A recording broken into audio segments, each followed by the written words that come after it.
Iran, इलाक, ये साले किसी के नहीं है, ये साले अपने नहीं है, ये किसी के नहीं है। इनको कहीं बेइज्जत करो, ये सड़े हुए छिलके हैं, ये बदबूदार। लेकिन जब देश की बात आती है, अगर देश की बात कर रहा है ना, तो हम उसके साथ हैं।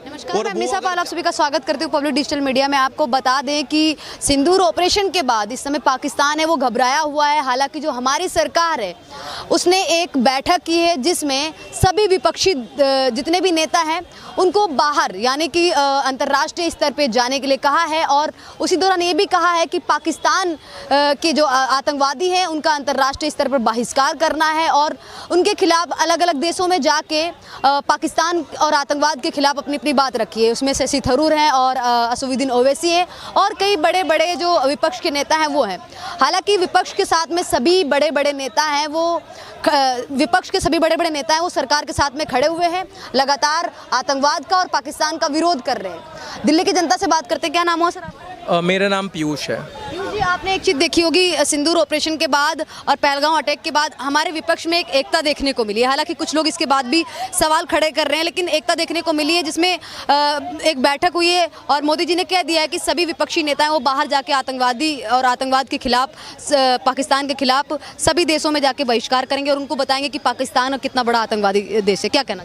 देखिए, इनकी एकता उतनी ही है जितनी अगर मैं उल्टे हाथ पे जाता बोल के सीधे हाथ पे मुड़ जाऊं। एक तरफ आप ये कहते हैं कि हम आर्मी के साथ हैं, हम भारत सरकार के साथ हैं, दूसरी तरफ आम आदमी पार्टी की बहुत बड़ी लीडर का ये बयान आता है कि अगर पाकिस्तान हारा है तो पाकिस्तान ने अंतर्राष्ट्रीय पटल पे आके बात क्यों नहीं मानी। अरे आप मुझे एक बात बताइए, मैं कनॉट प्लेस में खड़े हैं हम। कनॉट प्लेस की अगर मैं बात करूं, यहाँ पे अगर कोई इंसान दूसरे इंसान को 2 गाली भी दे दे या थप्पड़ मार दे और वो 10 कदम आगे भी चला जाए और मैं उससे पूछूं कि आपको थप्पड़ पड़ा था, वो भी बाल अपने सही करके बोलेगा कि नहीं, मैं उसको मार के आया हूँ। तो पाकिस्तान कभी जीवन में एक्सेप्ट नहीं करेगा कि मैं हार गया हूँ। वो तो 1971, 1965, 1999 सर्जिकल स्ट्राइक, बालाकोट स्ट्राइक, वो किसी चीज़ को नहीं मानते हैं। लेकिन ये बात बहुत ही क्रेडिबल न्यूज़ चैनल पे, एक स्काई न्यूज़ पे याल्डा हकीम जो बहुत बड़ी इंटरनेशनल जर्नलिस्ट है, उनके सामने पाकिस्तान के मिनिस्टर ने एक्सेप्ट किया है कि हमने 3 दशक तक यूएस के लिए, अमेरिका के लिए आतंकवादियों को पाला है। अगर किसी कंट्री का मिनिस्टर ये बात एक्सेप्ट कर रहा है और उस चीज़ को हमारे देश के लोग नहीं देख पा रहे हैं, ये इसको एकता नहीं कहते मेरी नज़र में। लेकिन एक चीज़ और आपने देखी होगी कि पाकिस्तान इस समय डरा हुआ है। जिस तरीके से हमारे रक्षा मंत्री राजनाथ सिंह ने कह दिया था कि पिक्चर अभी बाकी है, पाकिस्तान को लग रहा है कि सिंदूर ऑपरेशन, हालांकि हमारी सरकार ने भी बोल दिया है कि सिंदूर ऑपरेशन है वो सिर्फ स्थगित हुआ है, रुका नहीं है। तो पाकिस्तान को भी डरे कि कुछ बड़ा कर सकता है हिंदुस्तान। नहीं, रुकना तो बहुत दूर की बात है, ऑपरेशन स्थगित भी नहीं हुआ है। ये ऑपरेशन वैसे ही हुआ है जैसे शेर एक कदम पीछे लेता है छलांग मारने के लिए, वैसे ही ऑपरेशन है। हर चीज़ में टैक्टिकल चीज़ें देखी जाती हैं। हमने अटैक भी 12-13 दिन के बाद किया। ये कोई मोहल्ले की लड़ाई नहीं है कि सुबह लड़ाई हुई तो शाम को मैं डंडा लेके पहुंच जाऊं। ये टैक्टिकल लड़ाई है। हमें ये भी देखना होता है कि दुश्मन हम पे अगर अटैक करेगा तो हम अपने यहाँ के सिविलियंस को कैसे सेव करेंगे। तो हर चीज़ का अपना एक जवाब है। और देखिए, भारत जो है वो राम राज्य में भरोसा रखता है। जैसे राम जी किसी ना तो जाति, ना धर्म, ना किसी राज्य के खिलाफ थे, वो सिर्फ राक्षसों के खिलाफ थे। सेम तरीके से हमारी गवर्नमेंट ऑफ इंडिया और हमारी आर्मी भी सिर्फ और सिर्फ आतंकवादियों को मार रही है। हमारी ना पाकिस्तानी आर्मी से कोई जंग है, ना हमारी पाकिस्तान की वो जनता जो मासूम है उनसे कोई जंग नहीं है। हाँ, ये बात है कि आतंकवादियों को आर्मी मार रही है, बाकी लाशें गिनना पाकिस्तानी आर्मी का काम है। तो लगता है कि भारत अभी भी कुछ बड़ा कर सकता है पाकिस्तान के खिलाफ। देखिए, बड़ा तो ये डिपेंड करता है ना, अगर वो हम पे वापस से अटैक करेंगे तो बात तो सीधी सी है कि जब तक हम उन्हें तोड़ेंगे नहीं तब तक हम उन्हें छोड़ेंगे नहीं। क्या कहना चाहेंगे सर, जिस तरीके से ट्रंप ने कह दिया था कि मैंने भारत और पाकिस्तान के बीच में सिर्फ मामले को सुलझाया है, मैंने मध्यस्थता नहीं करवाई थी, वो मध्यस्थता से सीधे इनकार कर रहे, तो पाकिस्तान डरा हुआ है कि भारत है वो कुछ बड़ा कर सकता है। हो सकता है इस बार भारत है सीज़फायर का उल्लंघन कर दे। देखो, भारत की मतलब भारत में भी जो आदमी लोगों ने, जनता ने बिठाया है ना, सख्त आदमी बिठाया है। अच्छा। पहले देश के अंदर डरपोक आदमी थे, कलेजा 1 रुपये का नहीं था, खाली देश को बर्बाद करने का कलेजा होता था। बात रही ट्रंप की, अमेरिका की, वो अमेरिका की, रशिया की, चाइना की, इनके यहाँ पे सुना, एक ब्लास्ट करके देख लो, अलादीन को घर में घुस के मारा कि नहीं मारा है, ये किसी की नहीं सुनते। चीन के अंदर मुसलमानों की हालत कैसी है, सुनता है किसी यूएन की? किसी की सुनता है, किसी की नहीं सुनता। ये लड़वाते हैं, ये भाई लड़वाते हैं। ये उसको यूक्रेन को देखा कैसे, मैं तुम्हारे साथ हूँ, कर दिया उसका काम तमाम। ये इंडिया है, पर इंडिया के अंदर जो आदमी बिठा रखा है वो सटीक आदमी, बहुत समझ के चलने वाला आदमी है, ठीक है ना। अब बात रही पाकिस्तान की, इस्लामिक कंट्रियों की, ये क्या नाम टर्की वगैरह जो आग दिखा रहा है ना, अबे तुम्हारी औकात जो है ना, तुम्हारी जो औकात है वो 1 रुपये की नहीं है, क्योंकि तुम्हारी औकात इसलिए नहीं है कि तुम्हारे उसमें सिखाया जाता है कुरान में कि तुम काफिरों को मारो, तुम सालों दूसरों को मारोगे, तुम्हारा मुल्क कैसे जिंदा रहेगा। तुम बता दो 57 कंट्री है, तुम्हारे में एक कंट्री कामयाब बता दो। एक दुबई है, वो भी इतना ताकतवर नहीं है, पर वो आतंकवादियों के विरोध में रहता है। वो कभी सुना पाकिस्तान से भिखाई तो भगाता है वो। पाकिस्तान देखो, ट्रंप वगैरह, इंडिया को जो नेता हमने बिठा रखा ना, बहुत सख्त बिठा रखा है, बहुत सोच के चलने वाला आदमी है, ठीक है ना। और ये बात करना कांग्रेस की 50 साल का रिकॉर्ड रहा है, इनकी औकात नहीं। आपको लगता है देश में घुस के मारते, ये साले मार खाने वाले लोग हैं। अब ये बस मोमबत्ती ले खड़े हो जाएंगे कि देखो हम मोमबत्ती लेके हम देश खड़ा है, ठीक है ना। इनकी औकात नहीं है 1 रुपये की।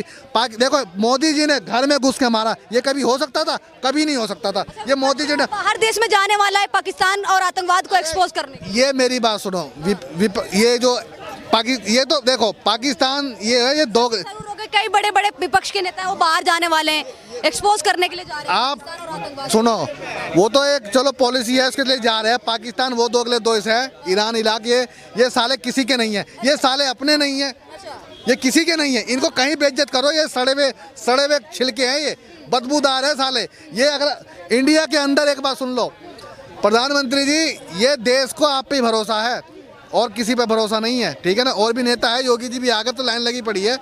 इस देश में आप एक आदमी सर्च करा दो जिसके बाप की आईडी नहीं मिल रही है, उसको देश से भगाओ। क्यों नहीं भगाओगे आप? ये देश साला धर्मशाला बना पड़ा है।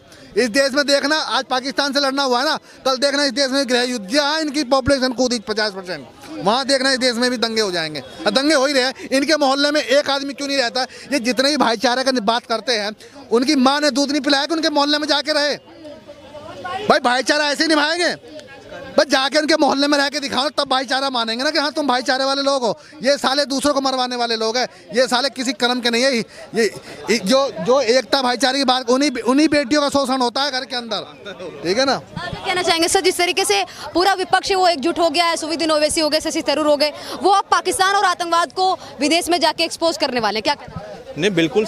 देखो, सरकार ने चयन किया है कुछ चेहरों का जो रिप्रेजेंट कर रहे हैं भारत को, और ऑपरेशन सिंदूर में क्या हुआ है, क्या हमने अचीव किया है, किन किन टारगेट्स को हिट किया और कैसे हिट किया है, ये पूरे वर्ल्ड में जो पाकिस्तान का एजेंडा है ना कि भारत को क्रिटिसाइज़ करने का, डिफेम करने का, उस एजेंडे को बर्स्ट करने के लिए अब मेन बात पता है क्या, जिन जिन नाम के लिए गए हैं, चाहे वो जेडीयू का, चाहे संजय झा हों, शशि थरूर हों, विजेंद्र जे पांडा हैं और कई ऐसे नेता हैं, अब इनकी एक तरह की एक परीक्षा है। सरकार का पक्ष के जो सरकार के नुमाइंदे हैं वो तो है ही, रखेंगे ही रखेंगे, मगर मेन सबसे पुरानी पार्टी शशि थरूर आज के टाइम पर वो डिप्लोमेटिक, जैसे फॉरेन अफेयर्स के ऊपर उनका काफ़ी अच्छा ज्ञान है, और जिस तरह से उनकी पीछे इंटरव्यू रहे, चाहे वो इसके सरदेसाई के साथ हो या करण थापर के साथ हो, तो ये जो उन्होंने स्पष्ट कर दिया कि जो मेरी नॉलेज है डिफेंस से रिलेटेड, जो इस ऑपरेशन से रिलेटेड, मैं उसको टू द पॉइंट, मैं बिना किसी पार्टी के नज़रिए से जो है फैक्ट एंड फिगर सरकार के पॉइंट ऑफ व्यू से रखूंगा। और मुझे लगता है कि उसके जैसा काफ़ी लायक आदमी है वो, ऐसा नहीं। इससे पहले हम देखो उसकी विचारधारा, जिस विचारधारा से जुड़ा है हम उसको क्रिटिसाइज करते हैं, लेकिन जब देश की बात आती है, अगर देश की बात कर रहा है ना, तो हम उसके साथ हैं। और वो अगर जा रहा है और उस एजेंडे को ध्वस्त कर रहा है, जो पाकिस्तान या जो दूसरा विदेशी मीडिया, अल जजीरा हो गया, CNN हो गया, BBC हो गया, उस मीडिया को अगर ध्वस्त करेगा ना वो, तो ये भारत के लिए हितकारी है। और मैं कहता हूँ परीक्षा में ये पास होने चाहिए। ये इनकी खुद भी कह रहे हैं कि मैं किसी पार्टी की विचारधारा से ये सब नहीं बोल रहा हूँ, मैं एक देशवासी होने के as a Indian, as a भारतीय जो है, हर एक भारतीय का कर्तव्य है। पार्टी सेकेंडरी है, पॉलिटिक्स ये सेकेंडरी है, मेन अपना पहले देश है। जहाँ देश की बात आती है वहाँ एक मत होने की बात, चाहे कोई भी है, कोई भी राजनीतिक दल है, वो करता है, लेकिन उस पर कहना और करना, वो आज समझो इनकी एक परीक्षा की घड़ी है। और मुझे लगता है कि शशि थरूर, जो बाकी लोग हैं, ये इस पर ज़रूर कामयाब होंगे, और मैं कहता हूँ इनका वेलकम है। आज पूरा हिंदुस्तान एक अच्छी निगाहों से उनको देख रहा है, और मुझे लग रहा है कि कोई गलत चीज़ नहीं है। और विपक्ष के ऊपर, इससे पहले मैं अगर इतिहास में जाऊँ तो Atal Bihari Vajpayee as a government represent एक डेलीगेट बनकर गए थे, दूत बनकर गए थे सरकार का, किसकी? यूपीए, उस वक्त यूपीए नहीं, कांग्रेस सरकार थी उस वक्त, पाकिस्तान गए थे और उन्होंने सरकार का पक्ष रखा था। सोचिए, वो भी एक देशभक्ति थी। आज इनको वैसा ही एक मौका मिला है, मुझे लग रहा है ये अच्छे कामयाब होंगे वहाँ पे, बिल्कुल।